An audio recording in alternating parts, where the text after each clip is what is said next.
மார்கழி மாதத்தின் மகத்துவம்.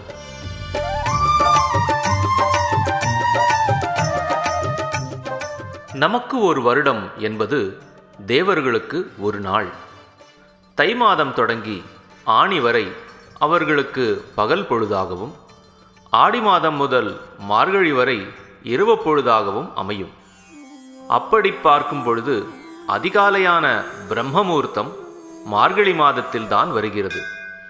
தேவர்களுக்கே பிரம்மமுகூர்த்தமாக இருக்கிறபடியால் மார்கழி மாதம் மானிடர்களுக்கு மிகவும் சிறந்ததாக சாஸ்திரங்கள் மற்றும் புராணங்கள் கூறுகிறது. மாதங்களில் நான் மார்கழியாக இருக்கிறேன் என்று பகவத்கீதையில் பகவான் ஸ்ரீ கிருஷ்ணனே கூறியிருக்கிறார். எனவே மார்கழி மாதத்தில் அதிகாலையில் ஆலய வழிபாடு தொடங்கிவிடும். திருப்பாவை, திருவெம்பாவை, திருப்பள்ளி எழுச்சி என அனைவரும் கூட்டு பிரார்த்தனையாக இறை சிந்தனையில் ஆழ்ந்து விடுவார்கள்.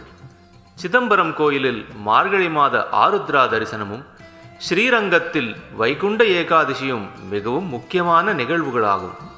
மார்கழி மாதத்திற்கு ஏராளமான புராண சிறப்புகளும் உண்டு. மேலும் ஆண்டாள் திருமாலை மணம் முடித்ததும் இந்த மாதம்தான். உத்தராயணம் எனும் தை மாதம் தொடங்கி ஆனி வரை சூரியன் வடக்கிலிருந்து தெற்கிற்கும், மற்றும் தக்ஷிணாயனம் எனும் ஆடி மாதம் முதல் மார்கழி வரை சூரியன் தெற்கிலிருந்தும் வடக்கிற்கு பயணம் மேற்கொள்கிறான்.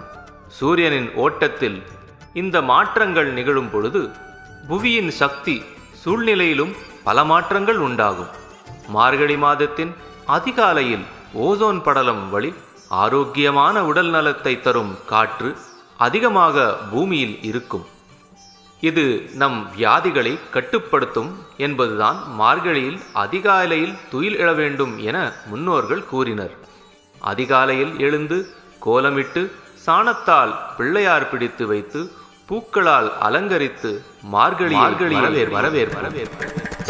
மார்கழி திங்கள் மதி நிறைந்த நன்னாளால்